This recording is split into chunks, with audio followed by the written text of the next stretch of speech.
सब छोड़ें, सबसे पहले आप ज़रा ये कलेजी चेक करें। कौन कहता है कि कलेजी सॉफ्ट नहीं बनती? गलती नहीं है, माशाल्लाह से मक्खन मलाई की तरह सॉफ्ट है। आप इस रेसिपी से अगर बड़ी ईद पर कलेजी बना लेते हैं तो यकीन करें आपकी वाह वाह पक्की है।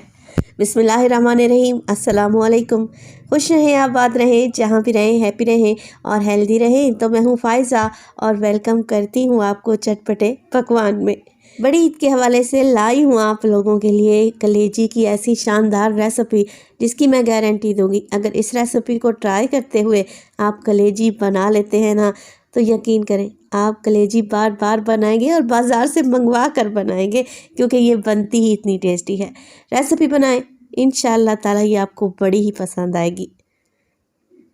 तो ईद स्पेशल कलेजी मसाला बनाने के लिए सबसे पहले तो मैंने ले ली है कलेजी। अच्छा, कलेजी को वज़न में देखें तो होगी तकरीबन 750 ग्राम, यानी कि 3 पाव के लगभग। मैं मटन की कलेजी का इस्तेमाल कर रही हूँ।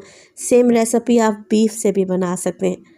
अच्छा, कलेजी को मैंने छोटे छोटे बाइट साइज़ में कटिंग कर लिया है। इस तरीके से छोटे साइज़ की अगर कलेजी बना लेते हैं, कलेजी के अंदर तक टेस्ट जाएगा और बहुत ही जायकेदार बनकर तैयार होगी। चलें जी, अब कलेजी को धोने का तरीका भी देख लें, जो कि बड़ा ही आसान है। कुछ भी नहीं करना, आपने 1 गिलास कलेजी में पानी डाल देना है या 2 कप के बराबर। 3 से 4 टेबलस्पून इसमें वाइट विनीगर डालें, मिक्स करें और 5 मिनट के लिए ढक कर रख दें।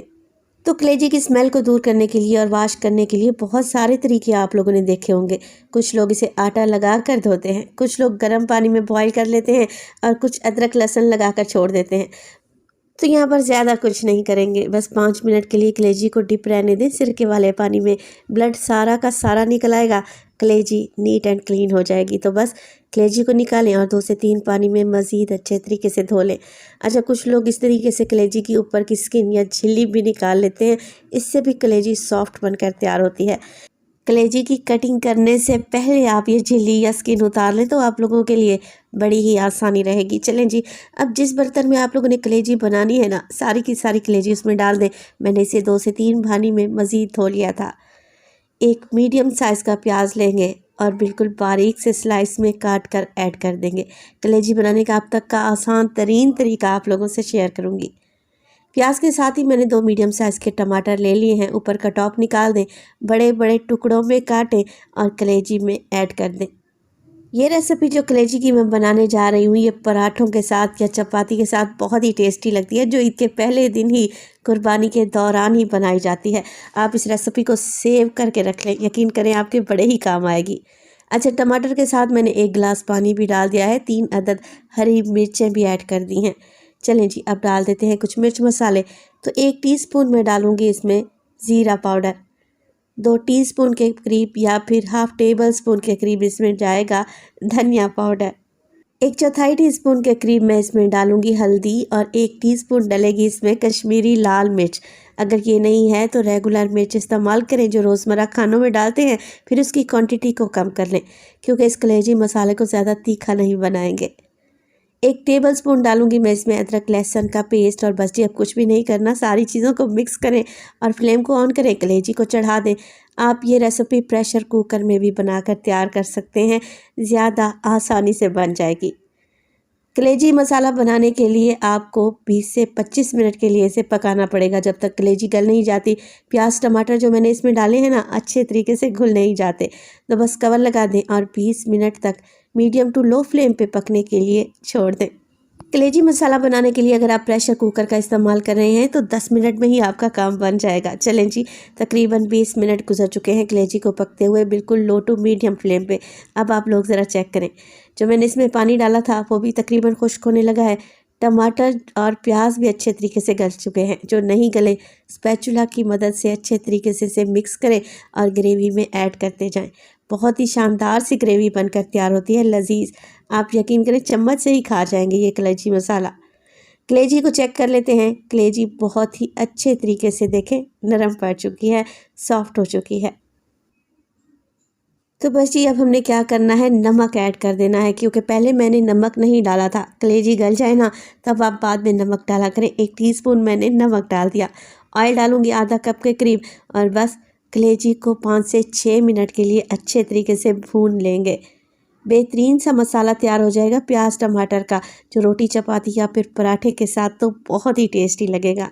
तो इस तरीके से बस भुनाई करते रहें, प्याज और टमाटर को मुसलसल मैश करते रहें। और इसी स्टेज पर अगर तो रेसिपी आप लोगों को ज़रा सी भी अच्छी लग रही हो, रेसिपी को लाइक कर दिया करें और चटपटे पकवान को सब्सक्राइब भी कर लें। आप सब लोगों का बेहद शुक्रिया। तो देखें बेहतरीन कलर निकल आया है कश्मीरी लाल मिर्च डालने से। कलेजी अच्छे तरीके से भुन भी गई है और ऑयल भी ऊपर आ चुका है। आधा कप दही को मैंने फेंट कर रखा हुआ था, जो कि ज़्यादा खट्टी नहीं होनी चाहिए क्योंकि ऑलरेडी टमाटर का भी तो इस्तेमाल किया है ना कलेजी में। दही डालें, मिक्स करें, 1 से 2 मिनट के लिए मज़ीद भून लें। आप ये शानदार सा चटपटा कलेजी मसाला ईद के पहले दिन बनाएं, यकीन करें खाकर मज़ा आ जाएगा। तो बस दही के पानी को ड्राई कर लेना है, बेहतरीन सी ग्रेवी तैयार हो जाएगी, ऑयल ऊपर आ जाएगा तो फ्लेम को ऑफ कर दें। बहुत ज़्यादा रूखा रूखा सा नहीं बनेगा ये कलेजी मसाला, हल्का ग्रेवी वाला तैयार होगा। आखिर में डाल दूंगी मैं इसमें हरी मिर्चें, जिसे मैंने दरमियान में से कट लगा लिया है। इसके अलावा शामिल करेंगे 2 से 3 चुटकी के बराबर घर का पिसा हुआ खुशबूदार सा गरम मसाला। कसूरी मेथी का भी इस्तेमाल करूंगी मैं 1 टीस्पून, जिसे हाथों की मदद से मसल कर डाल देंगे ना तो यकीन करें खुशबू पूरे घर में फैल जाएगी। आखिर में डालेंगे इसमें ढेर सारा हरा धनिया और ये लें जी soft super yummy super tasty कलेजी मसाला बनकर तैयार है। लग रहा है ना टेस्टी? रेसिपी बनाएं, आपकी वाह वाह हो जाएगी पूरे घर में। मेहमानों के आगे सर्व करेंगे तो वो आपसे रेसिपी पूछ कर जाएंगे। तो देखें माशाल्लाह से बेहतरीन कलेजी मसाला तैयार है। कलेजी एकदम सॉफ्ट है और इसकी ये मज़ेदार सी ग्रेवी क्या ही कहने। तो बड़ी ईद के हवाले से आज ये पहली रेसिपी है जो आप लोगों से शेयर कर रही हूँ। उम्मीद है आप लोगों को पसंद आएगी। इंशाल्लाह और भी रेसिपीज़ आप लोगों से शेयर करूँगी। और मज़ीद आप लोग बड़ी ईद के हवाले से क्या देखना चाहते हैं कमेंट सेक्शन में मुझे लाजमी बताइएगा। अपना बहुत सारा ख्याल रखिएगा। फ़ाइज़ा को अपनी दुआओं में याद रखिएगा। मुझे दीजिए इजाज़त। टिल देन अल्लाह निगहबान।